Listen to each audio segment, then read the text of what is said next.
Okay, we got to wash off those hangovers from St. Patrick's weekend. We got an FOMC coming this week. All right, let's get into it.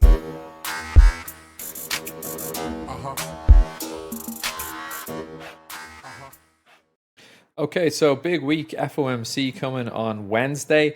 Not expecting a rate change. We are at 5.5, and that is the forecast. But really, yesterday we had CPIs out of Europe 2.6 in line with expectations, below prior 2.8. Tomorrow, yeah, FOMC obviously at 6 p.m. GMT, but crude oil there at 2:30 at this earlier hour for the people in Europe, and then we're into 6 bells for the FOMC economic projections, the statement, and then 30 minutes later for Jerome Powell's speech. Then Thursday we will be in the wash of what is said on Thursday. Oh, let's just go back there. We will be in the wash of what was said on Thursday. And then we'll also have initial jobless claims coming out just 30 minutes after midday, and then the Philly Fed manufacturing with that, and then manufacturing PMIs, service PMIs, existing home sales. And then Friday, Jerome will be back speaking at 1 o'clock our time in London. So very much, I think for the energy traders, we're going to have a good week throughout. For equities traders, really the best day to be trading actually is going to be Thursday, Friday. I think Monday, Tuesday, and during the early part of the Wednesday session on an FOMC week are always pretty dead. A lot of sideways action going on, and nothing really meaningful directionally. And if you do get into something on the Monday, Tuesday, you're going to have to kind of unwind a lot of that coming into the FOMC rate decision on the Wednesday. So rather kind of getting involved after that, I think might be good. It'll be interesting to see if we get any mispricings ahead of the conference on Wednesday. Or indeed on Thursday. But yeah, let's get into what I'm looking at here. So the big thing on the equities front for me is, I'm just picking out a couple of highlights. Nvidia coming out with the successor to its AI processor, and this is called Blackwell. Now, this architecture is based on a new sort of chip architecture, and Blackwell is now going to be even faster and more powerful than what they have already been selling. So this is like, the 2.0 when Nvidia is already, trading high on the accolades of the revolution that essentially it's harboring here. And so why is this such a revolution? Well, I talked a little bit about this last week, but really this is kind of like a reinvention of the CPU, essentially. Being that the CPUs have been what the computing industry have been kind of pegging as the sort of, where it is at to be making gains, leading the pack. It's been at the CPU core sort of level, but now Nvidia are coming out with just these superb GPU chips that can basically handle like so much more data simultaneously. And you're already seeing that, if you're on TikTok, if you're looking around, if you're in the graphics space as well, some of these like game engines, for example, can now do what it would take like 2 years to do. They can do it in literally a half a second. And so that's kind of sort of the revolution in computing that's coming through here. But anyway, really to focus on what's important here, this should add a nice little bid onto Nvidia stock through the week. It'll be kind of shocking if it doesn't lift like NASDAQ back off of these lows. Joined in with an FOMC week, it could be a pretty tricky stuff, but I think this is just going to be another tailwind for Nvidia buyers as we go through the next through the rest of this year. Essentially, just a quick little look at sales from this company here. I mean, you're just seeing this rapid exponential growth here in sales, and this is not set to turn around anytime soon. And so, yeah, look, 1400 guidance on Nvidia. I think easy peasy, definitely. I think you're looking at multiples of that over the 5-year horizon. All right, moving forward. So Gunvor, which is an energy trading house, their head guy here, I better get this right, Torbjorn Tornqvist, he's estimating that because of these Ukrainian drone attacks on Russian facilities, refinery facilities, about 600,000 barrels of oil from Russia have been knocked off of daily supply. to the world. Now, you might remember that the extension of the OPEC Plus cuts into Q2 and through Q2 also saw Russia being the plus, OPEC plus, Russia also volunteering to withdraw another 450,000 barrels. Now they're involuntarily going to be bringing that up to 1 million barrels. Not only are they committed to then cutting these 450, but they're now basically out about 600,000 barrels a day. Despite some of these facilities getting back online, other facilities are getting attacked now. So this is probably really a sweet spot for Zelensky's frontal attack on Russia, and this is probably hitting Putin where it hurts. And I'm not going to cover over the weekend. Putin was elected president again. No surprises there.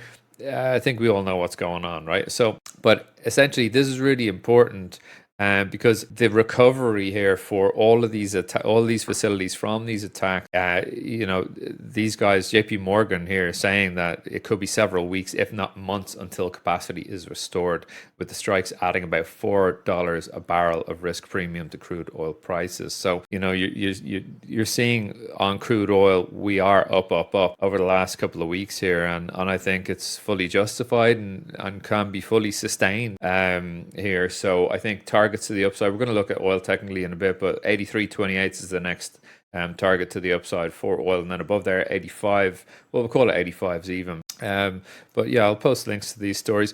All right, now this is not really a barn burning story. Japan ends era of negative rates with a few clues on further hikes. Yeah, so they're coming off of the negative rates. All right, and they're going to be coming up by like 0.1% on the rates. But really, why I wanted to talk about this, I mean, obviously this is going to have impact, but it's going to have a lot of impact across the FX space. And you're already seeing that on the dollar being quite bid this morning on the back of this. And so that's really going to have an echoing effect across a lot of other assets, like gold, obviously the euro. But is it going to have an impact on equities? I don't know. We haven't really seen that. We're down we're kind of down basically on equities at the moment. But, just keep an eye on this if you're an FX trader. All right. And then I'm going to shuffle through a couple of Apollo Academy charts that, I picked out. And really the main thing that the market is kind of holding in its mind at the moment is what's going on with inflation. When 2% basically, when are we getting to 2%? And we're sort of sticky here at around 2.8 or 3.1 and around there. And a lot of people saying, well, we're just going to be kind of, that 2% is going to be really elusive for the next, year. I think we're set to touch down by the Fed talking about this like for next year to get to 2% or maybe 2025. But look, this is what the market's talking about. I think ultimately all the chatter about rate cuts in 2024 will probably amount to nothing. I would be in the school of thought that if they're going to do anything, they're probably going to be forced to bring in a hike if they're doing anything in 2024. But again, that's not what the forward guidance it says that they're giving us out of the central bank. All right, just one other quick one. Actually, two other quick ones here. Canadian bankruptcy filings for any Canucks out there listening in. You're probably seeing things kind of falling apart at the seams in Canada here. So these bankruptcy filings, I might have covered this last week, but we're back to 2008 levels here on the bankruptcies. I think I did cover this last week, but that's pretty troubling for an extremely sort of bubbleized housing economy in Canada at the moment. I have some friends out there who've just bought a house, for example, and then they're out of work at the same time. So, it's pretty crazy at the moment in Canada. And then this was pretty interesting from, we've seen over the last 6 months, a lot of money, you probably heard a lot of money moving into cash money markets. And what does that mean? Well, one of the places that, you would term as money markets would be in annuities. All right. And so what you're seeing here is we're about 385 billion right now in money markets as of the end of, well, as the close of 2023. But this is an all-time high for annuities. So I'm not going to get into explaining what annuities are, but essentially if you have a pot of cash, you give this pot of cash to a bank or an annuity fund or an insurance company, and they will pay you out a percentage. They will guarantee you a set amount of outpayment dividends for the rest of your life, essentially. And that's what an annuity is. And in some cases it can get passed on, in other cases it will get reinvested into something else when you pass away. But this is money market funds, and annuities is where it's at right now. All right, so we're going to switch over to having a look at these charts here, and here we go. So I just thought I'd start off with the Nasdaq, and what we're seeing here is yearly VWAP on the Nasdaq. We are extremely imbalanced up here on Nasdaq. I mean, it's come back into a bit of average pricing by one deviation here on the year, but you might have been looking at like a pullback to like a 0.5% or back to VWAP on the year or on the quarter here, which is the same at the moment. It's currently at 17,626s. But no dice every time, because tech is bid, and the Mag 7 are staying bid at any time. The Mag 7, Google, Meta, Microsoft, blah blah blah, Nvidia, anytime they take a dip of any sort of significance, they are just getting bid back up, bought back up. So while there might be room for people to try and take shorts here, I just think it's getting bought back up. Now, if you ask me, I think we're really going to flop around here until we get to FMC. But if we have a dour sort of day today and tomorrow on equities, I think we're just going to pull back. Or on some of these Mag 7 stocks, I think for now, short in and around the it was the 159s on a pullback, and then I'd be scalping something out of that within a couple of points down, and then looking for a swing target to the lows, but a breach on last week's lows essentially. I think that's a nice easy trade on the Nasdaq? Definitely not. You need quite a large risk parameter on that one. Moving over to the S&P 500 here on the day. What you're actually looking at on the S&P 500, I'll just show you here. This is a monthly VWAP, right? And so you see when we're crisscrossing, we're flat, we're sideways on this thing. So essentially, if we kind of come down into that 5176's area around here, right? In this flat scenario, I think we're just going to get bid back up off of here. And if we do perchance manage to pull deeper and breach the lows of last week, which are currently at around 51, well, not currently, but they are at 5168s, let's call it 68s even. And then there are going to be a ton of buyers at this monthly level here. This is monthly prior value high 15 or 5130s, but 16. All right, and then you just got the 31s just below there. So I think there's quite a bit of buying to be done. Should we make our way back down to these areas here? Let me just cancel that off here. So just down around into this area here. All right, so be careful out there on the spoos.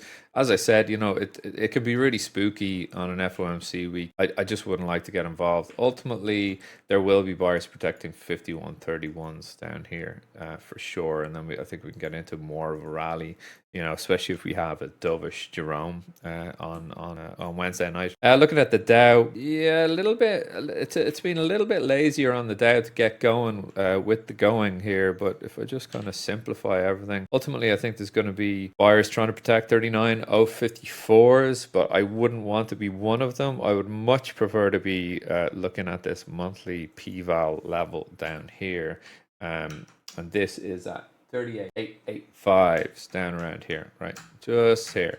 So you can see that we've come very close, but we haven't actually picked up any buyers at that level here. So I think, yeah, that'll be protected. It's not a hard level. You want to like let it have a little bit of a flush there and get on with the getting on back up. Should we get that today? We could, but I just don't think it's the day for it. Maybe we'd be looking for that one on Thursday, to be honest. So let's kind of keep it clean until then. All right. Oil. Well, first of all, gold. Actually, I am in a short here on gold, because we did get some really nice activity there on Friday and yesterday. so Friday and yesterday, right? But ultimately, you're seeing what was this B2, so this is two deviations up on the year, coming in there last week. And Thursday, we just had this, I think, some data there on Thursday, Friday, letting us get into a nice little short here. And the trade here is really actually traded back down to, well, what was the 1.5, which is now at 21.58, but actually lower to swing this thing lower back to 21.30s. And then I'll probably be all out at that point. All right. So ultimately, target is 21.30s on this thing. I'm going to be puking this should we get over 21.77s, but I've already worked something out of this by now. So yeah, that's kind of the trade there, basically. Just kind of get it back into a bit more of a volumetric average, basically, right? And we are going to be looking at doing a weekly report, looking at these hard time frame VWAPs. If you are interested in that, just give me a nod on the comment. All right, here's oil. Here's oil. We're just going to tidy this chart up here. What you're looking at here is a yearly VWAP, right? Auction starts down here. When did this start? Actually, the 4th of Feb. And we are basically 71.58s there up to 82.35s. Target. So the target, see this target? So that is the target for me, 83.57. A lot of people are kind of saying, hey, Tim, how do you know these levels? Well, there are a couple of other elements to look at when you're trying to identify these levels and targets. And are we strong? Are we weak? Are we going this way? Or are we going that way? But ultimately, yeah, look, I think we're cleared for 83.60s, notwithstanding headline risk. But at the moment, headline risk is very much skewed to the upside. All right, so just be careful out there if you're trying to sell oil. That's all I'll say, right?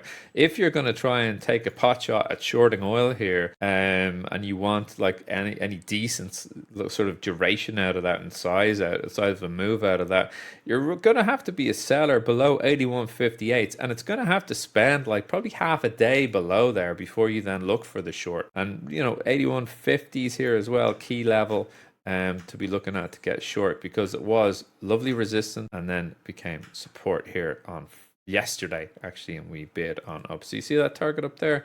All right, EHA. I would be really the best risk here was PVH 81.80s, or sorry, yeah, 81.81. EHA to the upside, and that's a nice handsome little move that you got there. All right, the risk reward on that, so I give it 10.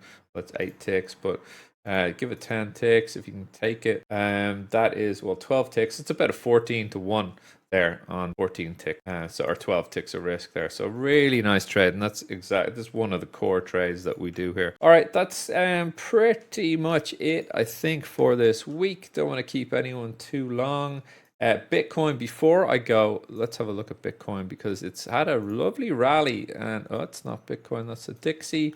Bitcoin, it's had a lovely rally, but it's just taking a bit of an ice bath at the moment after we got that new all-time high. So see what's happening here. Oh, let me normalize this chart a little bit, and there we go. And we'll just do a bit of that. All right, you see that we got that new all-time high up into the 73,927s. All right, and we just could not close or open above this prior all-time high, 69,146 half. So look, it's back down we go, back down we go. Would I bet against this thing? Absolutely not. No, I think ultimately probably a pullback to around 53s, and then we just rebid. But I'm looking at weekly bars here. All right, so I'm taking a very big view on Bitcoin. All right, we'll close it up there. Listen, have a fantastic week, and keep it tight and stay lucky. All right, cheers.